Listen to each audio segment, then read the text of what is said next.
If you have an upcoming trip with a baby or kids, I have tons of tips for you.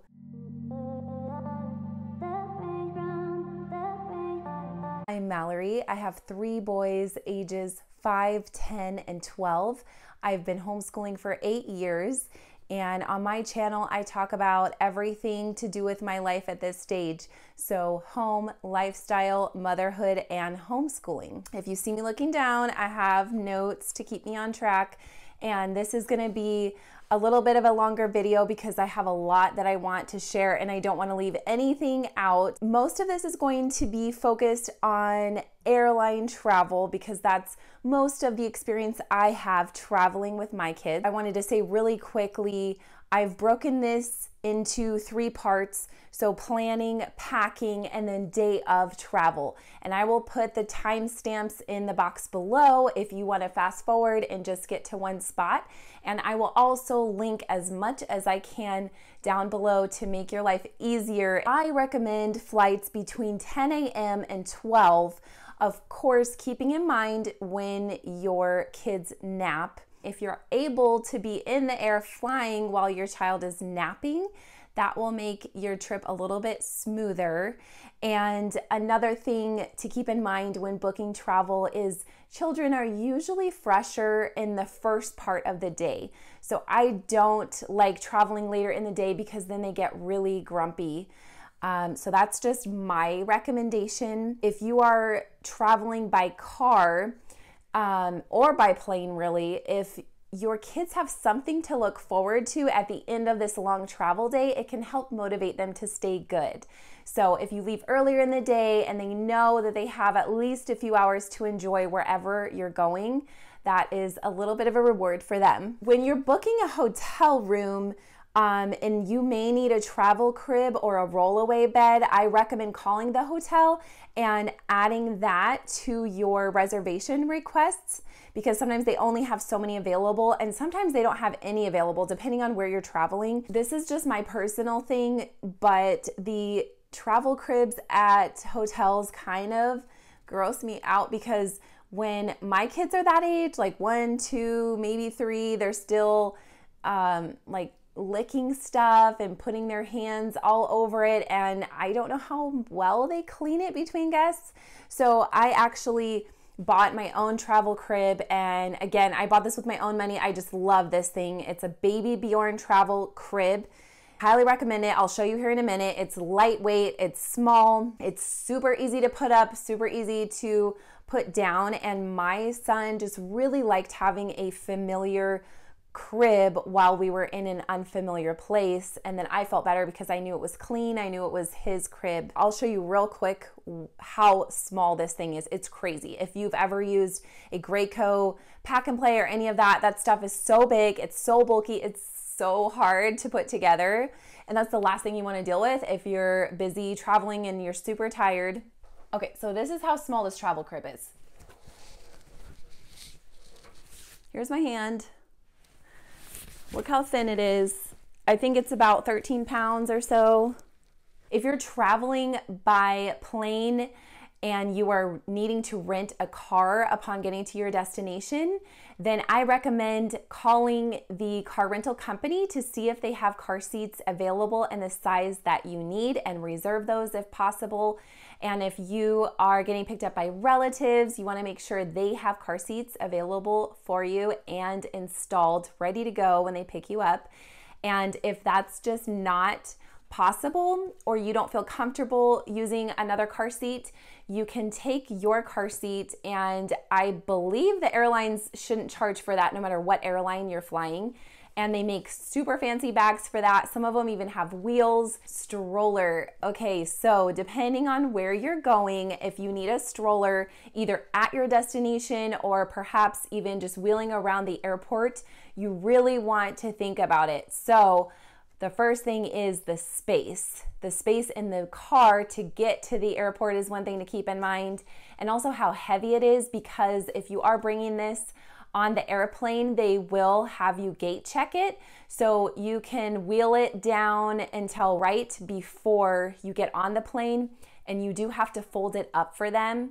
And then upon deplaning, you can pick it up there as well. Oftentimes I was traveling alone with the kids and my husband was staying home working while I was going to visit family. And so sometimes I was the only adult, and sometimes strangers will help you and be nice, but I really wouldn't bank on that. So you want to bring a stroller that you can fold and unfold easily, and that's lightweight. And especially depending on the destination you're going, you may have to do that at your destination as well. When we went to New York City and with my two older kids, they were 3 and 5. So my 3-year-old's little legs just couldn't keep up with the New York flow of traffic. And so we had a little umbrella stroller for him, and I had to carry that thing through the whole subway system. I had no idea how many stairs there were in the New York subway. I thought it was one set of stairs and then you're good until you're ready to exit, no matter how many times you change trains, and that's absolutely not the case. And New Yorkers will not wait for you to fumble with the stroller. So that's another thing. If you get a new stroller for your trip, I recommend ordering it way ahead of time and getting comfortable folding and unfolding it, sometimes with just one hand if that's all you have available. Okay, so next section is packing. If you have a 1-year-old or below, I highly recommend a baby carrier. I love the Lila Baby because it was the best on my back. It was easy to put on, easy to take off, pretty lightweight, breathable, and also comfortable for my son. Even if you prefer a stroller over a baby carrier, when you are flying, I highly recommend bringing a carrier as well, because there are times like security and when you're trying to actually get in your seats on the plane that you won't have your stroller. And so if you have to hold your child with a hand, you're really going to be limited with what you can carry with your other hand, especially if you have other children. So I highly recommend this. Okay, carry-on bags. I recommend something that you can carry if you don't have your stroller available to put your bag on. And if you have to hold your child or wear your child in a carrier, you still need to be able to carry your bag. So like when you put your stroller on the jet bridge, it's just you, your baby, and your stuff that you have to get from there all the way perhaps to the very back of the plane. So if you have a baby carrier and then you have a backpack, then you still have 2 free hands to fold and unfold the stroller. So I highly recommend that. And they make really cute backpacks now. I loved the Fawn Design bags. I bought those when my 5-year-old was little, and I still love them. They look like a purse, like just a big purse.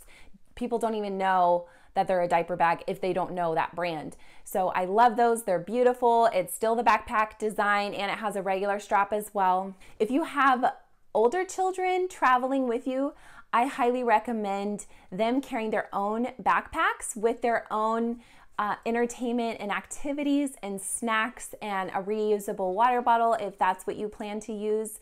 And this helps foster independence. It gets them a little excited that they get to carry their own items, as well as it helps save your back during traveling. So things to pack while you are traveling, this is a big one. So if you're traveling via air, just keep in mind the containment of it during potential turbulence, as well as the noise level. I used to hit up the dollar spot at Target and Dollar Tree, and I would stock up on these cute little trinkets and that my kids had never seen before. So I would stash it away somewhere and make sure it got in their bags so that they wouldn't even see it until travel day, and then they'd unzip that bag and it was like Christmas.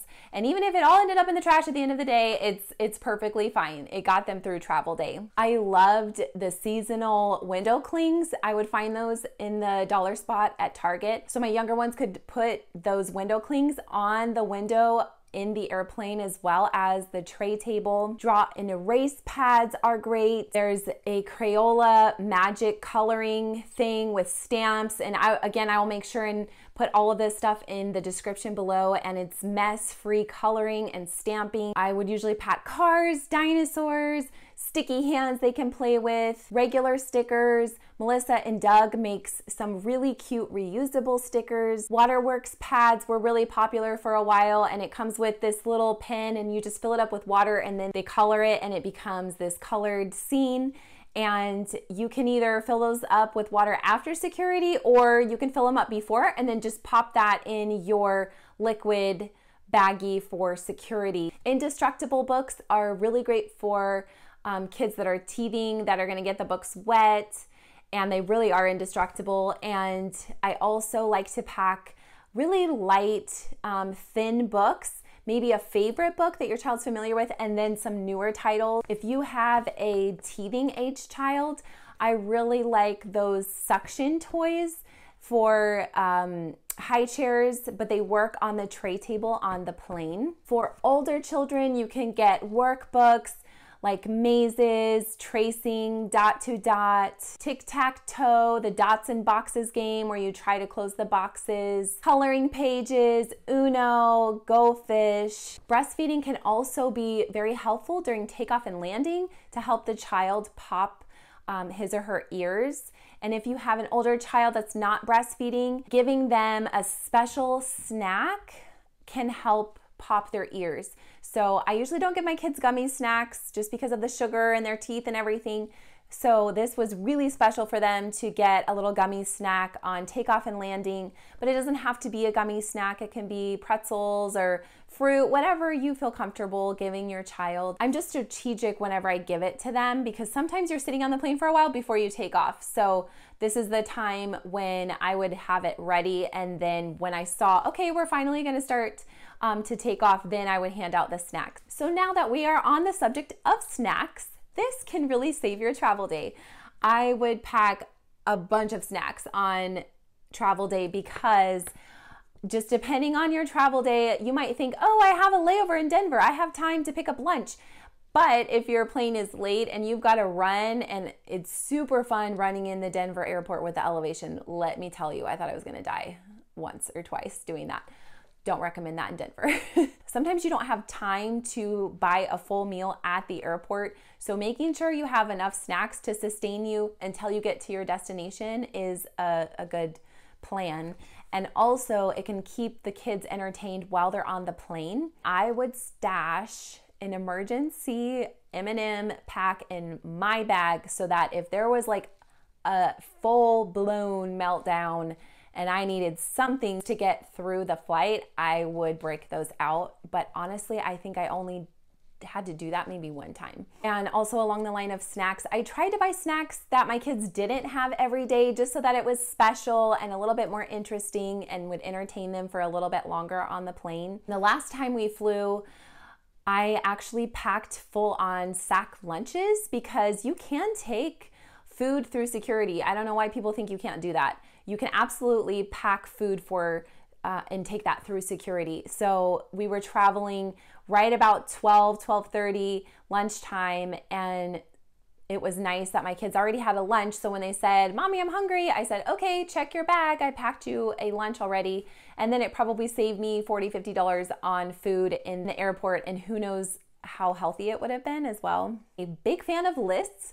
And so I like to use a master packing list, and I refer back to that whenever we're going to do a trip, and I just modify it based on what we're doing, what season it is that we need to pack for. Okay, so for the actual suitcases, I highly recommend packing cubes if you've never used them, especially if there's several people traveling. It's so much easier to keep everyone's things organized, not only for the suitcase itself, but when you arrive at your destination, if you have dressers available, you can just take the cubes and plop them in the dressers, and everybody has their own cube and everything is contained. So you don't have to dig through your suitcase and waste your precious vacation time looking for your clothes. I also like to pack a bag for dirty clothes. Okay, so day of travel. I like to wear dark colors like this on the day of travel because if something spills, you can't really tell and you still look clean. So for my kids, now that they're older, I also do that, try to keep them in darker clothes. However, when they were younger, I would put them in a bright red color.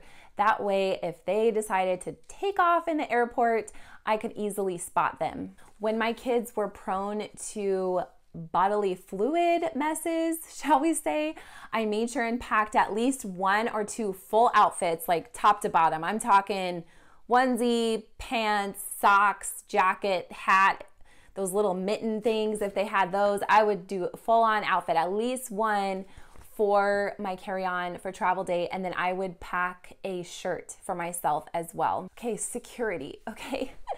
This gives me anxiety just talking about security, but no, you'll be fine, just free. So the kids don't have to remove their shoes for security, but adults still do. If you have a baby, they will allow you to bring breast milk or a water in a bottle so that you can mix a formula bottle, but you just need to communicate that with the TSA and they may want to test it. So just don't be surprised by that. If you are traveling with a stroller in the airport, it will need to go through the x-ray machine. And if it's too big to fit through the x-ray machine, they will have to do a special test on this.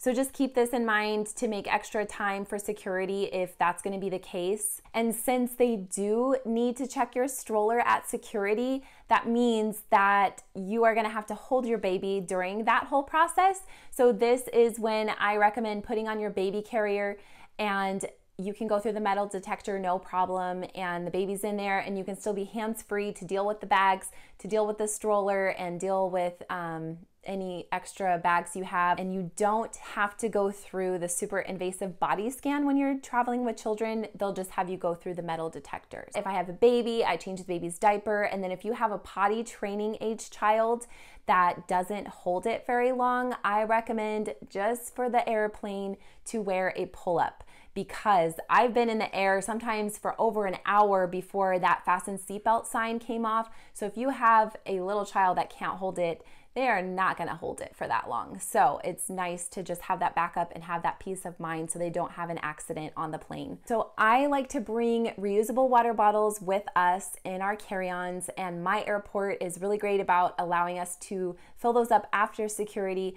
But if you don't bring reusable water bottles, then I highly recommend getting some water bottles in the airport before you get on the plane. I once was stuck on a plane for 3 hours on the ground in Kansas City because of freezing rain. So we were on that plane for 6 or 7 hours. By the time the 3 hours of just sitting on the ground and then the actual flight to Phoenix, I don't even know how long we were on that plane.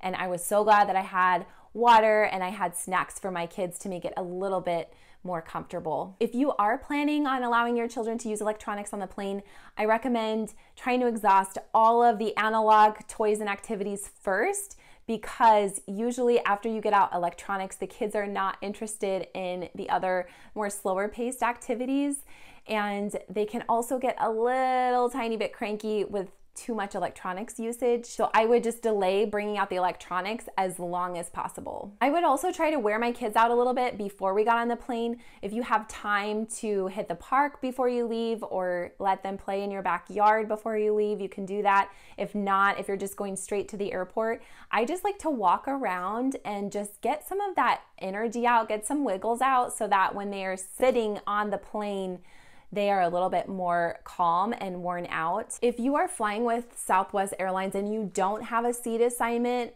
before you get on the plane, and you have like a B or C boarding group on your boarding pass and you're nervous about getting seats with your kids, they actually allow you to board between the A group and the B group if you have a child you're traveling with that's 6 years old or younger. So I've never had a problem getting seats together. As soon as we get on the plane, I break out my wet ones and I wipe down the armrests and the tray table, the back side and the front side, and the seats if I can, and the little headrest. I just wipe all of our seats because I'm pretty sure they don't have time to wipe down all of that between flights, and it's gross.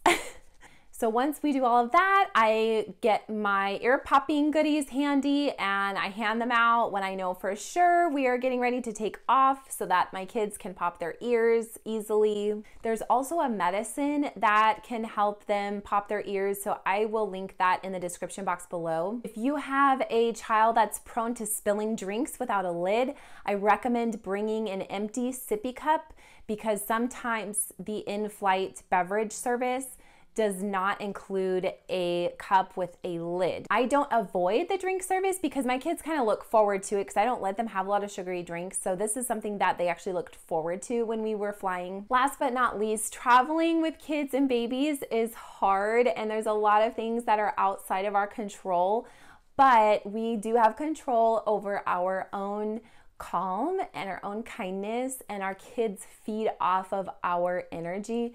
So if we try to remain calm and we're kind to the people around us, and we're making an effort to make sure that our kids are taken care of and they're well behaved, then people around us should be nice, should help us out. Also, make sure you're nice to the flight attendants, because if they don't like you, it's going to be a very long flight.